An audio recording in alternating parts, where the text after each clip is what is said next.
mbokk yi seetaan seen télévision Desk Info TV ñoo ngi leen di nuyu di leen dalal seen émission affaire de femme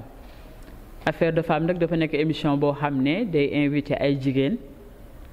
ñoo xamante ne bi dañu doon ay leader nekk ñoo xamante ne bi ràññeet nañ leen ci société bi ndax seen taxawaay ñu nekk tey bëccëg bu ñuy wax journée nationale de la femme journée boobu nag tey dafa am ku ñuy dalal mu di madame Diop Aïcha Ndiaye nekk koo xamante ne bi expert fiscal la nekk itam professeur d'université kon soxna Aïcha ñoo ngi lay nuyu di la dalal. waaleykum salaam wa rahmatullah Ndeye ñu ngi lay nuyu du nuyu waa émission bi yëpp di nuyu tamit waa Desk Info seen site bi nga xamante ne tey ji ñoo porté seen choix ci journée internationale de la femme choisir nu pour ñu am yenn point yoo xam ne dinañ ko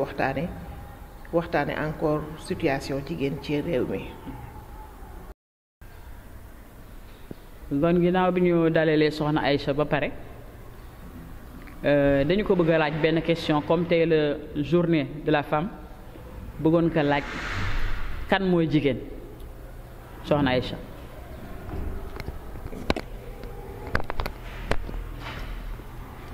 bon question bi boo ma ko laajee dinaa ci sawar a tontu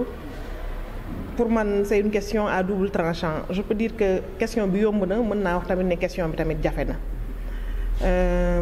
ñun ci Sénégal ak dans les pays africains de manière générale dañuy jàpp ne jigéen moom c'est la maternité mais c'est également la société suñu remonter plus loin dañuy waxtaan encore que ne même si l'Afrique c'est le berceau de l'humanité aujourd'hui mën nañ jàpp ne rôle bi nga xam ne moom moo la fi jigéen ñi doon jouer même dans l'histoire rôle boobu dafa am rôle boo xam ne rôle bu am taxawaay la parce que même bu góor ñi di dem tool et cetera jigéen ñi dinañ am benn jardin potager bu ñu am nii à côté dinañ traiter les fruits et les légumes dinañ aider un tout petit peu à la participation même de la vie économique donc le rôle de la femme dans la société de manière générale et surtout dans les sociétés négro-africaines c'est un rôle extrêmement prépondérant bon mën nañ citer ay exemples yu bari dans l'histoire mais même boo ko xoolee tey jii ci suñu société ni ñuy évoluer ñooy xëy marché di dem di jaay jën fan yi maa ngi lire benn revue ñu wane une première femme boo xam ne mi ngi nekk conductrice de bus dans Dakar Dem Dikk et cetera loolu moo tax aujourd'hui je pense que quand on parle de la femme au-delà de la maternité au-delà de l'humanité mën nañ jàpp ne c'est un acteur économique et buñ ko gënee analyser sax dañuy jàpp ne publicité boo koy gis en général toujours il y a des femmes donc ça veut dire que en soi les femmes représentent une force de vente donc publicité bu ñu duggul pratiquement tu penses que ne du jar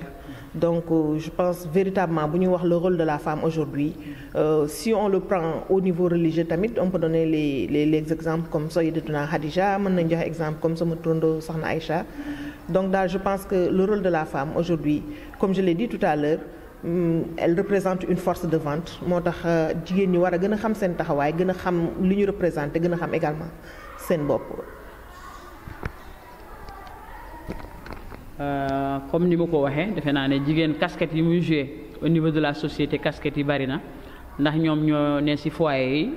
ñoom ñooy yar njaboot yi mais itam ni nga ko waxee ci côté liggéey ñoom ñooy xëy fajar bu dee ko suñu côté lébu yi ñoom ñooy xëy fajar dem géej ñoom ñooy yore table yi di jaay. donc domaine bu ne mën nañu wax ne ñu ngi fi casquette yi ñuy jouer maanaam ci société bi yaatu na mais damay laaj est-ce que loolu newul fardeau parce que su fekkee ne yow yaa ngi ci sa biir kër di gérer sa foyer sa borom kër di la woo sa doom di la oo te itam nga am patron boo xamante ni mu ngi lay xaar ci bureau bi est-ce que casquette yooyu itam mu nekk genre fardeau est-ce que loolu jàppoo ne am na benn taxawaay boo xam ne moo xam état la wala société bi en général war nañ ko ci mën a jàppale. wax ci côté boobu rek di ni nga posé question bi daf may rappeler sama benn xarit boo xam ne ndeysaan dañuy waxtaan souvent wala bu ñu nekkee ci groupe bu kenn jàmbatee rek mu ne Allah ne va pas donner au corps quelque chose qu'il ne peut pas supporter te donc damay jàpp ne bu fekkee ne y a une femme qui l'a réussi il y a deux femmes qui l'ont réussi il y a trois femmes qui l'ont réussi c'est parce que même si c'est des fardeaux diis na mais yenn yooyu jigéen ñi pour man jàpp naa ne àttan nañ ko may dégg parfois aussi c'est assez rigolo benn histoire boo xam ne dama ko doon dégg ñu naan booy xool en général jigéen yi màndi du ñu tërëf yi wax encore naan pour war la nit ñi mën a supporter nu mu bëree c'est pas que je donne du crédit et cetera si affaire mandeex et cetera. La deuxième chose muy ñuy analyser tamit di wax naan boo gisee góor bu yenoo mën na ndox bopp bi mën na osciller mais bu dee jigéen moo yenu mën na yenu paanu ndox te du yëngatu tamit. Bon, c'est pour dire simplement que on ne trouve pas encore l'explication mais ce qui est sûr c'est que de jigéen ñi tout ce qu'on dit être des fardeaux et cetera aujourd'hui mën nañ ko supporter dinañ yore seen foyer dinañ dem liggéeyi ji et quand vous poussez l'analyse aujourd'hui au niveau du Sénégal. Regardez le nombre de femmes qu'il y a dans le secteur bancaire. Et c'est un secteur économique qui est extrêmement névralgique et stratégique. Comptez le nombre de femmes qui sont directrices de banque. Donc ce capital de confiance-là, bu ñu ko amee plus ci jigéen ñi. Et c'est les statistiques qui donnent, et c'est les organismes également de microfinance, et cetera, qui disent que capacité de remboursement wu jigéen ñi moo gën a bari. Man sax mun naa dem ba bañ a dem fu sori foofu bu ma xoolee rek sur un exemple extrêmement terre à terre tailleurs yi en général xam nga bu yàgg ba góor ñi ñoo yore woon ñaw bi et cetera jigéen ñi dañu mën a ñaw de en général c'est des designers mun nañ harmoniser ay couleurs mën nañ xam nañ ay fils et cetera mais elles vont prendre des hommes teg leen quelque part ubbi atelier tailleur ñoom ñuy ñaw le pourquoi parce que jigéen ñi dañuy am benn honneur am lu ñuy rus am lu ñuy jomb. De telle sorte que quand elles vont dans un secteur bu yàggee tuuti dañuy dominer complètement secteur bi looloo tax il y a des gens souvent qui critiquent et cetera en disant que même si les femmes font jouer la parité arrivera un moment où la parité risque d'être un contre-coup si ñoom parce qu'ils seront obligés de couper la poire en deux. Donc c'est pour vous dire que même s'il y a l'impact de la société, il y a également la maison à gérer, il y a le patron qui vous appelle ici, il y a l'enfant qui tombe malade, etc. Je pense que jigéen ñi wane nañ aujourd'hui que ni capable nañ gérer loolu yépp. Et ça, au lieu d'être un fardeau, je pense que ñoom dañ ko transformer sax en une énergie. waaw bu ñuy wax wàllu parité fi mu nekk nii mënuñu ko wax te wax ñu les organismes surtout les associations féminines qui ont beaucoup œuvré pour la mise en place de la loi sur la parité. Bon, il faut dire que y a des acquis. Franchement, am na ay acquis et c'est des acquis qui sont non négligeables. Est-ce que maintenant ces associations-là elles ont pris le temps de s'asseoir, de faire l'évaluation pour voir aujourd'hui. Parce que lu nekk aussi, il faut nga natt ko. Effectivement, on a voté une loi et je précise encore que la motivation, avant qu'on mette en place cette loi-là, c'était une motivation extrêmement noble. Parce que jigéen ñi doon liggéey mënuñu woon jël en charge seen doom bu feebar, mënuñu woon jël en charge également seen jëkkër bu feebar. Donc c'est partant de ça qu'il y a eu véritablement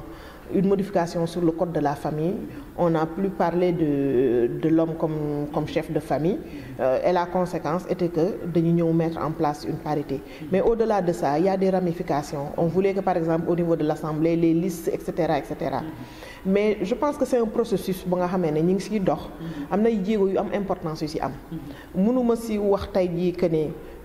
liñ si bëggoon yëpp am na si mais je peux considérer qu'il y a des acquis qui sont des acquis extrêmement importants. Mais cela me permet également de poser des interrogations là-dessus. Su fekkee ne ñun ñoo jigéen ñi ñun ñoo xëccu tamit parité ba parité yi si il faudrait également que l'on puisse mettre un contenu dans cette parité-là. Derrière cette parité, je pense qu'il y a des questions également de compétences qui doivent être mises en place. On ne veut plus parler aujourd'hui de parité. Wax ne dañuy wax parité ba pare, on ne voit que des conducteurs de bus qui sont au masculin. Il faudrait également que jigéen ñi jéem a investir ces secteurs-là. Je suis bien heureuse de voir par exemple fii garage femme auto. C'est des femmes qui sont là-bas véritablement xam nga seen liggéey ñëpp nawloo ko et cetera et cetera. Da ngay génn rek dëkk yu soriwul tuuti même les trains da ngay gis jigéen ñi di koy dawal et cetera. Commencé na je pense et li si gën a baax mooy quelque part si xelu jigéen ñi au Sénégal jàpp nañ ne fi mu nekk nii amatul métier boo xamee ne c'est dévolu aux hommes amul métier boo xamee ne c'est dévolu aux femmes. Elles sont dans l'armée, elles sont dans d'autres secteurs d'activité ba su ñun suñuy secteur. Aujourd'hui on est des experts fiscaux mais jigéen ñi bëriwuñu si góor ñi ñoom ñoo si gën a bëri yenn matières yi sax boo koy jàngale ñu ne non lii on pense que góor ñi surtout mais pas jigéen ñi et cetera pour te dire cliché yi nga xamee ne nit ñi xawoon nañ ko am mais je pense que ak évolution bi am surtout sur la loi sur la parité, dans son application, etc. Il faut non seulement faire l'évaluation, mais également se projeter sur le futur. Bon, il y a des blocages ici et là, mais derrière cette parité-là, je pense qu'il y a une question incidente et qui concerne la question de la compétence. On ne va pas faire parité pour parité, mais la parité dans la compétence également. Et quelque part, moi, c'est là où je me dis, si je pousse la réflexion, quelque part, une parité, mais quand vous rentrez par exemple dans les salles de classe, quand vous rentrez dans les organes de décision aujourd'hui, surtout je veux dire au niveau des écoles de formation, etc., même à l'université, vous vous rendez compte que ce qui veut dire qu'arrivera à un moment où peut-être que si on laisse jouer la compétence, dinañ am 75 contre 25 hommes, et si on joue la parité, on aura 50-50. Donc, il y aura une perte à notre niveau. Donc, je pense que c'est toute une réflexion qu'il faudra mettre en œuvre.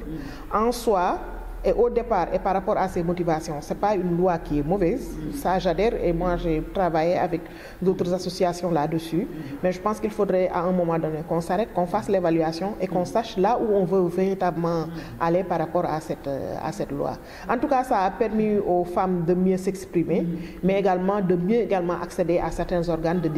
décision. En soi, je pense que c'est une bonne loi, mais ça mérite non seulement d'être évalué, mais également de véritables correction et puis la perspective quoi ba fan lañuy jëm ak cette parité là voilà. Si journée internationale de la femme dañuy remercier affaire de femme hein affaire de femme moo xam naa avec S la ñun dañoo bëri bagage hein di ñaanal véritablement ak di encourager jigéen ñi nekk Sénégal yépp ay au-delà du Sénégal. Et puis di encourager rek encore jigéen ñi quel que soit secteur d'activité bu ñu nekk, même les secteurs yi nga xamee ne c'est des secteurs qui semblent être la chasse gardée des hommes, il faut aller investir l'intégralité de ces secteurs là. Li ñuy wax ñaari loxo mooy takk tubéy te mooy takk sër lu am la. On est des mères, etc. Et même ça, j'ai oublié de dire, sur l'aspect politique même, puisqu'il y a eu l'échec des hommes, et on dit une Afrique, hein, je pense que quand les femmes vont venir aux ordres, véritablement les choses vont changer. Et puis di ñaan également nañ dem ba nga xamné ni jigéen ñi dinañ leen yóbbu ci yenn poste de décision yi. Au Sénégal, on n'a jamais eu de femme ministre de la Défense, femme ministre des Finances, hein, femme ministre de l'Intérieur. Il faut essayer véritablement avec les femmes. Et je pense que véritablement, si on veut réussir certaines choses, il faudrait que les femmes soient davantage dans les sphères de décision. Les hommes ne nous feront pas de cadeaux, ça c'est clair, mais c'est une bataille à mener. Donc, bonne journée internationale de la femme à toutes les femmes.